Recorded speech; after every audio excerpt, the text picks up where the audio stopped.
AIDS is the only thing in this world that doesn't discriminate. But sometimes, I wish that it would. You see, there was no armor plate to stop the daily bullet that took away my soulmate.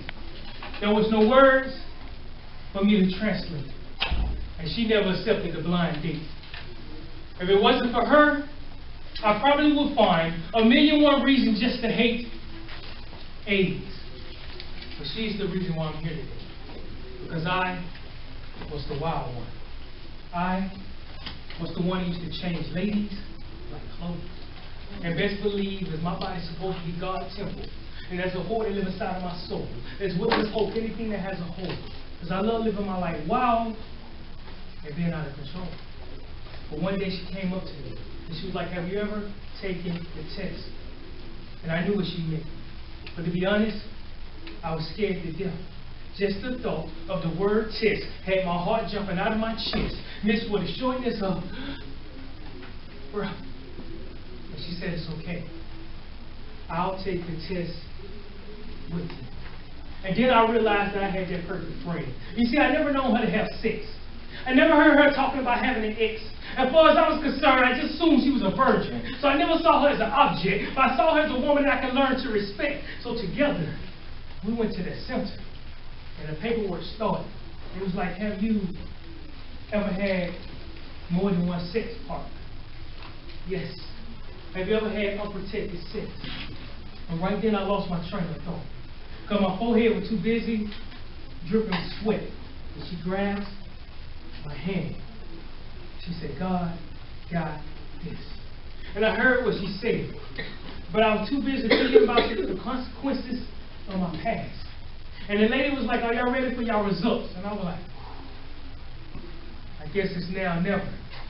Because no one lives forever. And the lady was like, Mr. Taylor, your results are negative. And I was ready to jump out of my seat and kiss that lady, but I looked at my friend and I said, thank you, because I wouldn't be here today if it wasn't for you. And then the lady looked at my friend, and tears started rolling down her eyes. And she was like, I'm so sorry. Your result, positive. And I jumped up again, and I said, there must be something wrong with that damn test. And she was like, Leonardo, before you get upset, there's something I need to confess. Just please step outside with me. Some things I need to address. And she said, when I was young, I was molested by the one person I trusted to protect me. And she said, before you even asked, yes, he was a member of my family. She said, I cried enough tears to flood the city because God make everything so pretty. Tell me why he didn't have an ounce of pity on me. She said, I hated everyone, and I just wanted to die. I learned in order for me to heal, I must be thankful for every day I'm allowed to live. Pick up my pieces and do the best that I can to forgive. And she said, now that you know my story, I pray that our relationship will remain the same. But she said the way you were playing with sex is no longer a game, so you need to change. Because you know I'm not ready to walk a mile in my pain. And after hearing no words, I knew it was time for me to value myself as a king. Because my friend has taught me that my life and my body is worth everything. And the years passed, and our relationship became deeper and stronger. And the day that she became healed, I was praying to God that he would touch and heal. She said, no. God got this. It must be his will. And she said, promise me. Promise me that you would love and respect everybody. Encourage them to live their life to the fullest. Write poems to make them smile. And give them inspiration and motivation whenever you speak. Because you never know who you might uplift when you are feeling weak. She said, tell them that we was created to love each other.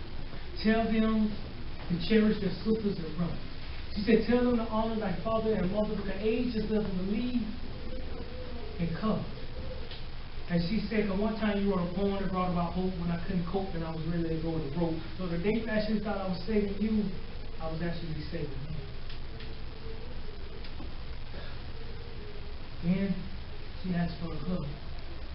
And I went to the stream and gave her a kiss as God opened up the doors of glory. And she said, the next time you write a poem, don't forget to put it in your story. Snap it up, boom. Oh. Clap it up for him.